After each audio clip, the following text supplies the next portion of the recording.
Akkam jirtan kabajamtoota fi hordoftoota maatii Irree Miidiyaa. Sagantaa keenya har'aaf qabannee dhiyaannu isin biraan kan gahu an Irree Sabaatiin ammaluma sagantaa keenyatti dhufaana turan affeerraa kenna. Irree Miidiyaa. Irree Miidiyaan humna injifannoodha.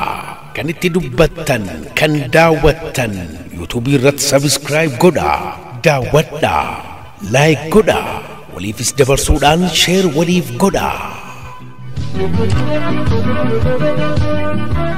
Mootummaan Federaalaa Itoophiyaa humnoonni Tigraay naannoo Affaaritti haleellaa shororkeessummaa raawwataniiru. Deeggarsa namoomaas ugguuraniiru jedheera. Guyyoota sadan darban deeggarsa nyaataa fi nyaata hin ta'in fe'anii gara Tigraay imalaa kan turan konkolaattonni fe'umsaa 189tti karaa cufuun haleellaa shororkeessummaa raawwachuu TPLF himeera. Haleellaan kun kan raawwate naannoo Affaar godina Afur aanaa Farantisuu Yaaloo jedhamu keessatti ta'uu barreeffamni fuula Tiwiitarii qulqulleessa ragaalee mootummaa Federaalaa irratti baheen hima. Haleellaa raawwatame jedhameen miidhaan dhaqqabe hanga ammaatti ifa wanti ta'e hin jiru. Komishinarri komishinii sodaa balaa biyyoolessaa Mitikkuu Kaasaa guyyoota sadan darbaniif naannoo Affaar qaxxaamuruun gara Tigraay imalaa kan turan konkolaattonni meeshaalee deeggarsaa fe'an ugguuramanii dhaabbatanii jiraachuu tajaajila oduu Itoophiyaatti himaniiru. Wiixata darbe konkolaattonni 10 osoo gargaarsa fe'anii gara Tigraay imalaa jiran naannoo Affaar keessatti haleellamu sagantaan nyaata addunyaa UNA himee ture. Akka UN jedhetti naannoo Tigraayitti namoonni 100,000 lakkaa'aman beelaaf saaxilamaa jiraachuu kan hime yoo ta'u namoonni miiliyoona 5.2 ta'an ammoo deeggarsa namoomaa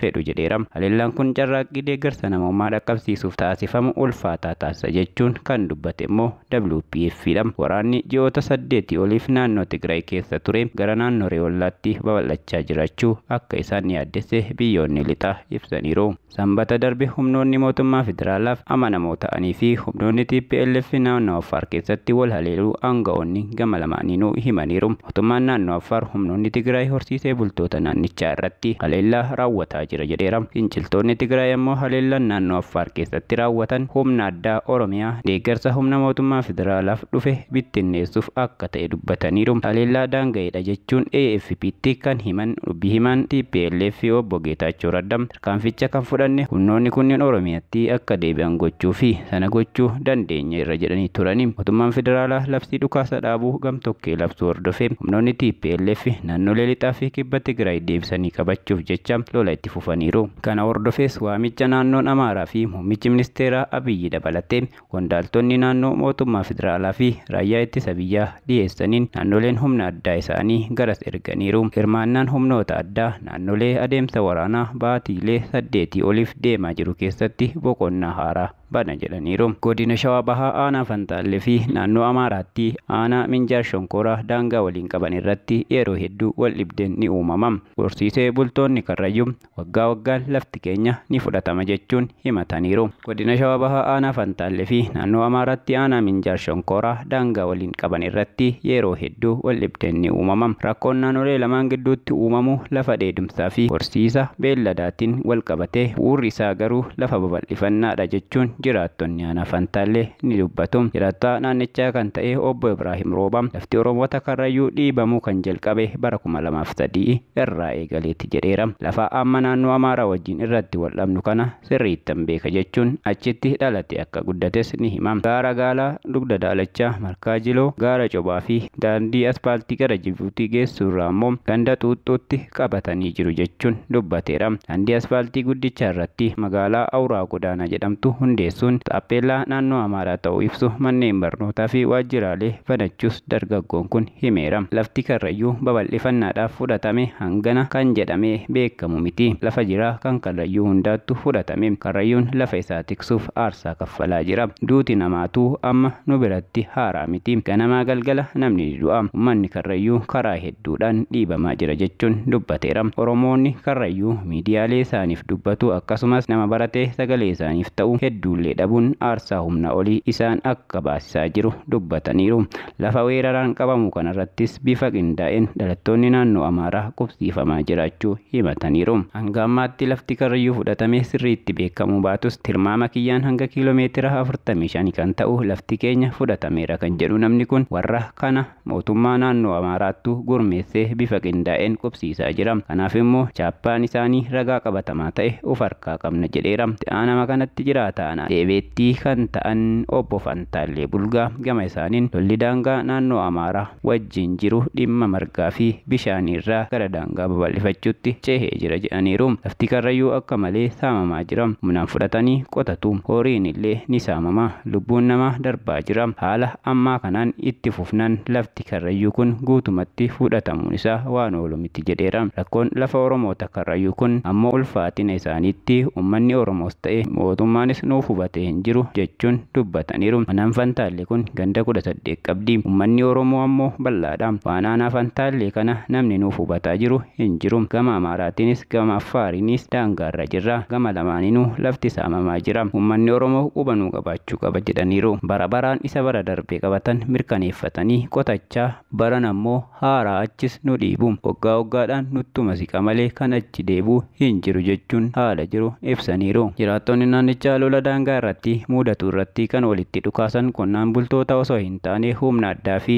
caasaa nageenya naannoo Amaaraa wajjin ta'uu himaniiru. Bulchiinsa aanaa Fantaallee obbo Alamaayyoo Masqalee rakkoon daangaa amma Fantaallee fi Minjaar Shonkooraa kun rakkoo waggoota dheeraaf osoo deebii hin argatin jirudha jechuun dubbataniiru. Lafa naannoo Amaaraa babal'ifannaadhaaf qabatee jiru hanga mootummaa lamaaniin furmaanni itti kennamutti magaalaa Awuraa Godaanaa dabalatee iddoowwan babal'ifannaadhaan qabaman qaxanaa bilisaa jedhamee qaama lamaanirraayyuu bilisaan akka qabamu murteessinee jirra jedhaniiru. Ta'ee isaanii kun garuu gama naannoo Amaaraatiin fudhatamee hojiirra ooluu isaa irratti garuu shakkii qabu obbo Alamaayyoon. Lafti waggoota 3 fi 4 dura babal'ifannaadhaan qabame garuu ammayyuu namoota Minjaar Shonkooraa irraa dhufaniin qabamee jiraachuu himeera. Yeroo ammaa kanatti saamicha beelladootaa gama lamaaninuu mudatuun alatti sochii babal'ifannaa lafaa kun akka dhaabbatuuf aanicha wajjin hojjechaa jirras jedhaniiru. Naannoo Amaaraatti bulchaa godina Shawaa Kaabaa kan ta'an obbo Taaddasaa Gabra Saadiq himannaa horsiisee bultoonni Karrayyuu kaasan kana hin fudhatanii. Beellada wal jalaa saamuun margaa fi bishaan irratti wal dhabuun duris ammas ni jira. Saniin alatti weerarri lafa naannoon Amaaraa lafa Karrayyuu irratti godhe hin jiru. Lola naannoo daangaa irratti mudatu irratti humni addaa Amaaraa hirmaate hin beeku jedhaniiru. Libdee daangaa naannolee lamaan gidduutti ta'umsa lolaa ta'uu kan furuufis bulchiinsi godina Shawaabaa wajjin mari'achaa jira jedhe obbo Taaddasaani. Babal'ifannaan daangaa fedhii namoota dhuunfaatiin raawwatame ta'uu danda'a garuu nuti gama akkana hin qabnu jedhaniiru. Barreessaan asoosama jalqabaa qubee afaan Oromootiin barraa'e jedhamu Kuusa Gadoo fi asoosamoota biroo obbo Gaaddisaa Birruu du'aan boqachuu maatiin isaa dubbataniiru. Yeroo dheeraaf dhibee narviin qabamanii yaalamaa kan turan obbo Gaaddisaan erga wayyaa'anii tibbana dhukkubnaan hospitaala galuu maatii irraa mirkaneessineerra. Talli isaanii waadaa Gaaddisaa akka jettetti erga dhibamanii hospitaala galanii torbee tokko yoo ta'u xataa adoolessa 19 2020 hospitaalatti boqachuu isaanii dubbatteerti. Barreessaa Gaaddisaan seenaa ogbarruu Oromoo keessatti qooda yommuu hin dagatamne nama bahan jedhamuun nama ibsamanidha. Bara dukkana afaan Oromoodhaan barreessuu fi dubbachuun cubbuu ture jedhamu sana keessaa asoosama Kuusaa Gadoo barreessuun maxxansaniiru. Obbo Gaaddisaa Birruu Arsii Boqojjiitti dhalatanii kan guddatan yoo ta'u barnoota isaanii sadarkaa 1ffaa fi 2ffaa Boqojjii fi Asallaatti erga baratanii booda kolleejjii barsiisotaa Asmaraatti barachuun aartii Oromoo guddisuu irratti kan xiyyeeffatan yoo ta'u boodas yuunivarsiitii Finfinneetti digirii isaanii ogbarruu xumuraniiru. Digirii isaanii lammataas gosa barnoota wal fakkaatuun yuunivarsiitii Finfinneetti xumuraniiru. Waggoota 6 ogummaa barsiisummaan tajaajilaniiru. Yuunivarsiitii Finfinnee keessatti Akaadaamii Afaan Saboota Itoophiyaa kan jedhamu keessa hojjechaa kan turan yoo ta'u koree waaltina afaan Oromoo jalqaba irraa eegaluun nama tumsa ol'aanaa bahatanidha. Obbo Gaaddisaan namoota waldaa barreessitoota Oromoo bu'uureessan keessaa tokko yoo ta'anii nama dadhabee osoo hin jedhin waldicha cimsuuf dhama'aa turan akka ta'anis himameera. Kitaabota barreessan keessaa Kuusaa Gadoo jaalatamummaa guddaa irraa kitaaba horateedha. Kana qofa osoo hin taane kitaaba akka dhaamsa abbaa, burreen bifa tokko miti, fedhii gam tokko jedhan fa'as barreessuun maxxansaniiru. Kuusaa gadoo osoo hin maxxanfamin dura gaazexeessaa Saamu'eel Dhaabaan raadiyoo Itoophiyaa irratti torban 29 dirbata ganama waa lama dhabuu mata dure jedhuun seeneffamaa akka ture obbo Gaaddisaa Birruu harma dura BBC wajjin turtii taasisan irratti himanii turani. Obbo Gaaddisaan kitaabicha ofuma akka maxxansan himanii yeroo sana mana maxxansaa tokko deemanii akka gaafatan dubbatu. Haa ta'u malee manni maxxansaa sun waan sammuu kootti hin tolle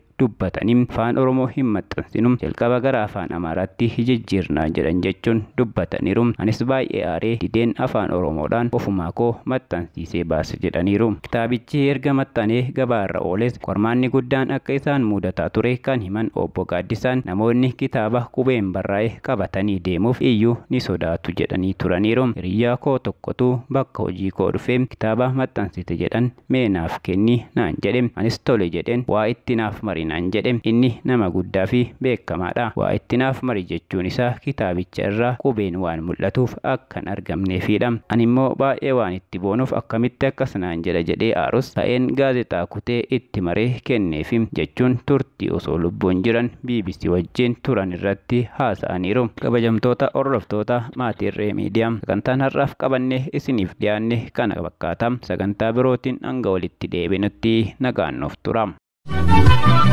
Irree Miidiyaa.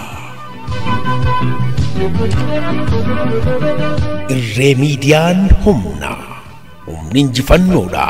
Kan itti dubbattan, kan daawwattan, yuutuubii irratti sabiskiraayib godhaa, daawwadhaa, laayik godhaa, waliifis dabarsuudhaan sheer waliif godhaa.